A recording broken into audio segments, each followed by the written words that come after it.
All right, here we go. And what we're seeing here is a photograph of our business car. The business car is our first class accommodation on our bed and breakfast train that operates 5 days a week, Tuesday through Saturday evenings. And the great thing about it is, and great thing about having a short line railroad is you can set your own rules. So we do allow our first class passengers to occupy the open platform as we're going down the track, which is a really fantastic thing on a railroad, and sorely missed on Amtrak trains today. You see a couple of our fine wait staff, Kathy and Beverly, in the lounge of what was our first bed and breakfast sleeping car. Originally a 10-6 sleeper that was remodeled by Monsignor Tom Brady and leased for about 10 years to the Wisconsin Southern Railroad, a car named Notre Dame. That came to us in 2011 and was our first bed and breakfast car. It had 5 double bedrooms and a shower room, the bar, and then a dining lounge area. And it was so popular that we sold it out within the first month. We had only planned Friday and Saturday nights to operate on our dinner train that season.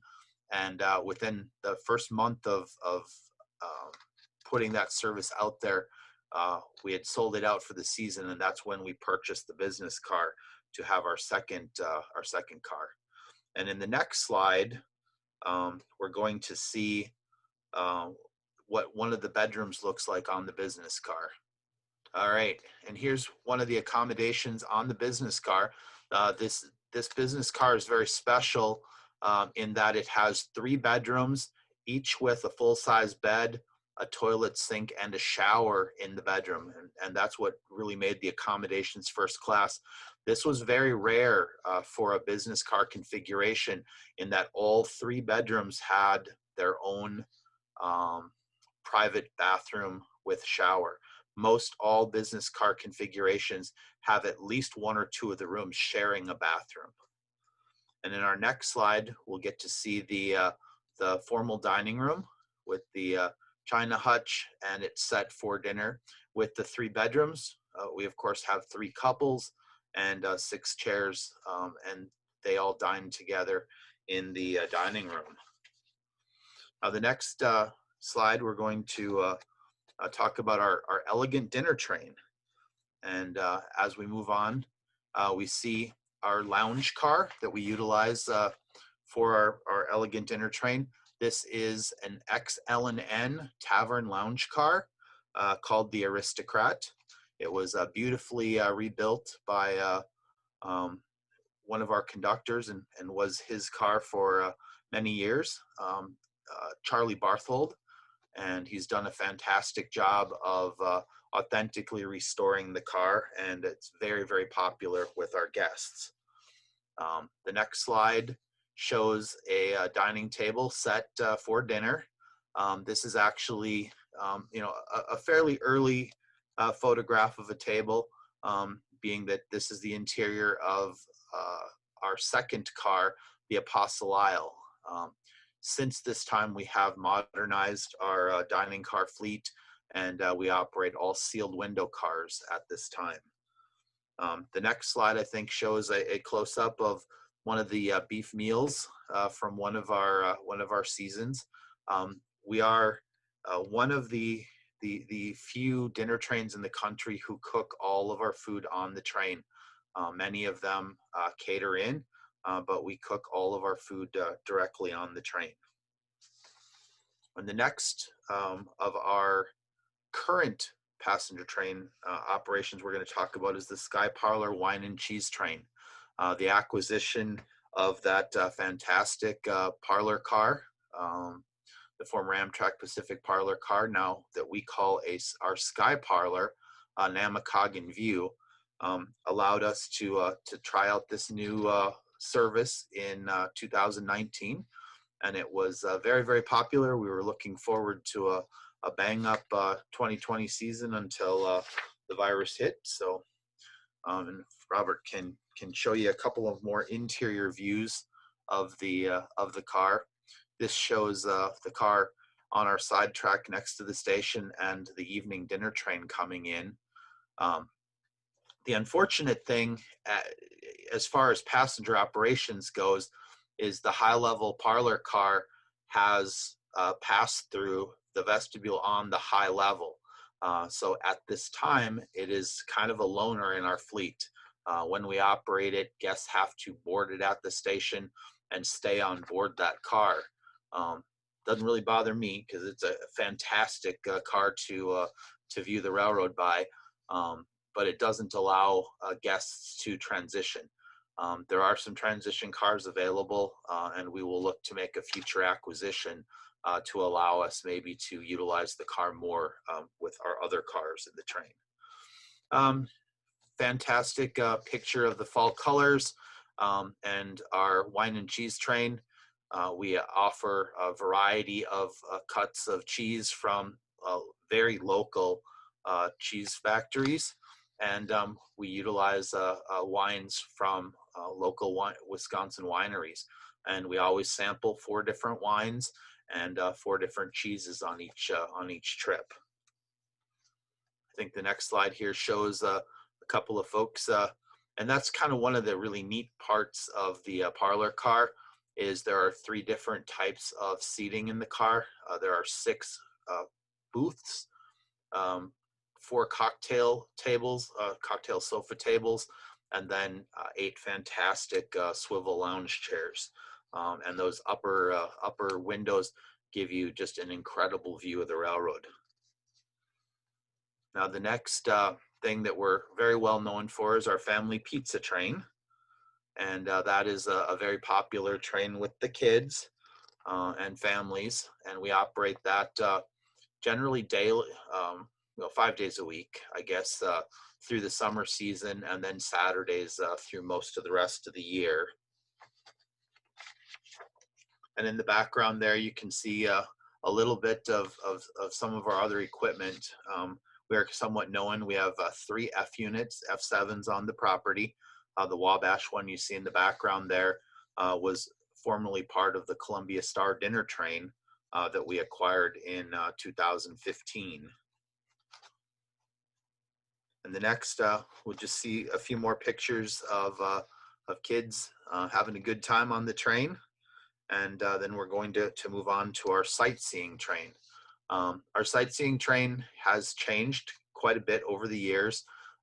We started out operating that just a 7-mile trip out to Trigo from downtown Spooner and back. And then in 1999, when we extended the track, 2000, we started operating all the way to Springbrook, and we actually ran 3 times a day out to Springbrook, which was a 2-hour and 20-minute round trip. But throughout time, the attention span of the general public has changed, and so we have changed our operations. And so our sightseeing trips have gotten progressively shorter through the years. Now with our new depot location at Trigo, we have a 45-minute sightseeing trip that goes from the Trigo depot out to the scenic overlook of the Namakagon River at VZ Springs. And unfortunately, a few years ago, the price of diesel fuel skyrocketed, got close to $5 a gallon, which made operating our F7 somewhat cost prohibitive. And so we had to look for ways to economically haul passengers. And one of those opportunities came in the acquisition of the car you see here, which has since been repainted, and we call it the Madeline. It's our little doodlebug car. This car was originally a Texas Electric interurban car that ran around Dallas from 1913 to 1948. In 1950, the entire fleet was sold off, and this car wound up as a guest cabin at a ranch.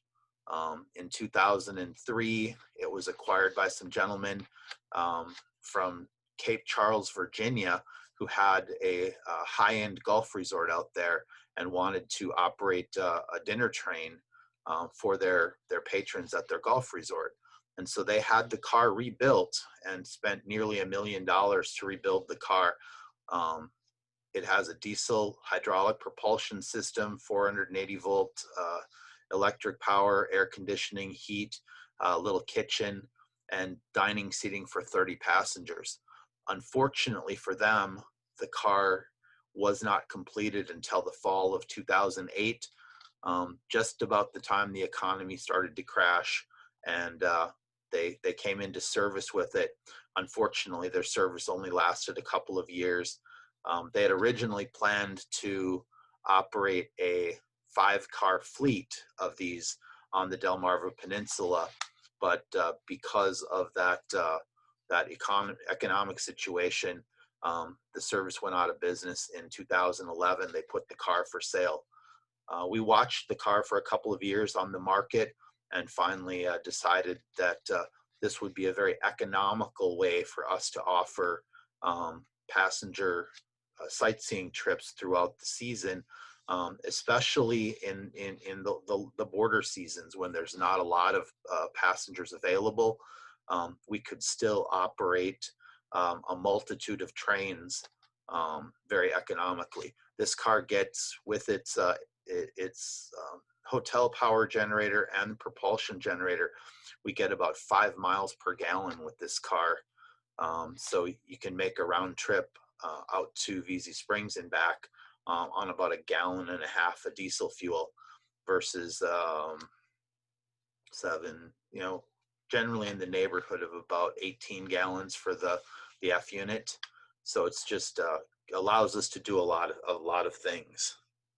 And if we could see the next slide, you'll see our destination for our sightseeing trip, which is the Namakagon River, part of the National Park System, part of the St. Croix Riverway.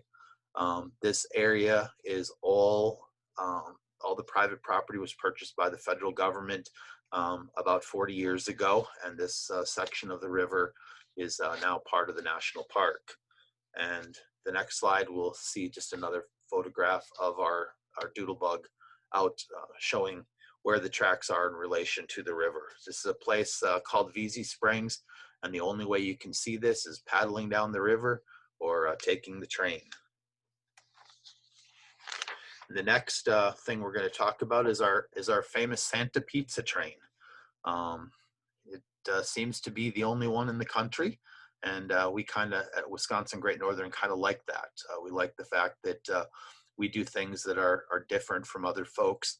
About 3 years ago, we've been running the Santa train for 20 years, but and it was always somewhat problematic because we always wanted to have a lot of decoration on the train, but we needed the train up through Thanksgiving to do our annual Thanksgiving buffet train.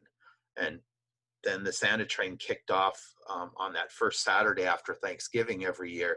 So it was just this crazy mad rush getting through the Thanksgiving train and then having to bring out all the decoration and deck out all the cars. And for years, we kind of joked about the concept of building a Christmas car, building a Santa car. And so 2 years ago, we built what is, I think, probably America's only, Santa car, full-time, year-round Santa car. It's got the vinyl decal decoration on both sides, and then the entire interior of the car is nothing but different vignettes for families to take Christmas pictures. We've got Santa's throne where the kids, typically have had the opportunity to sit on Santa's lap. We have an actual sleigh in the car that you can pose your kids in. We've got murals, Christmas murals painted on the walls, and we've got a couple of dozen Christmas trees all decked out. It's really a fantastic car, and I think if we change the slide, we'll be able to see part of the interior of the car. And like I said, the entire car from one end to the other is a series of locations where you can pose your family and get Christmas cards and pictures taken. And then here's a picture of Santa just hanging out in the lounge car with the kids. And what is really cool about the way we do our Santa train is that it's not like a mall Santa where, you know, there's a lot of trepidation on the part of the kids. Santa's out there at boarding time talking to them. You know, as they're passing out the pizzas, he's walking through and talking to the kids.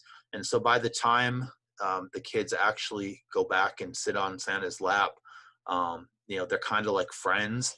And so, you know, you don't have those outbursts with the kids.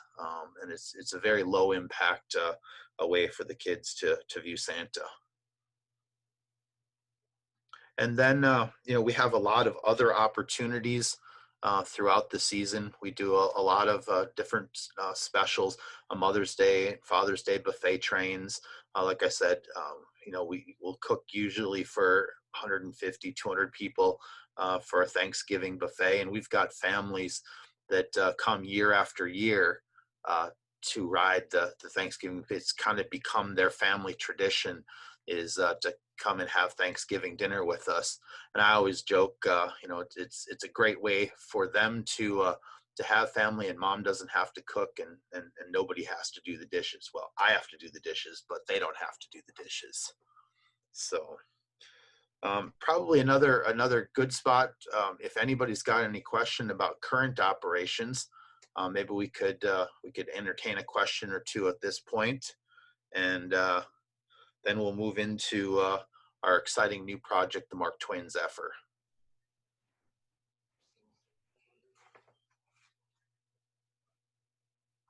How are you doing your operations with all the COVID? I mean, are you just limited? You space everybody out, or how are you doing that right now?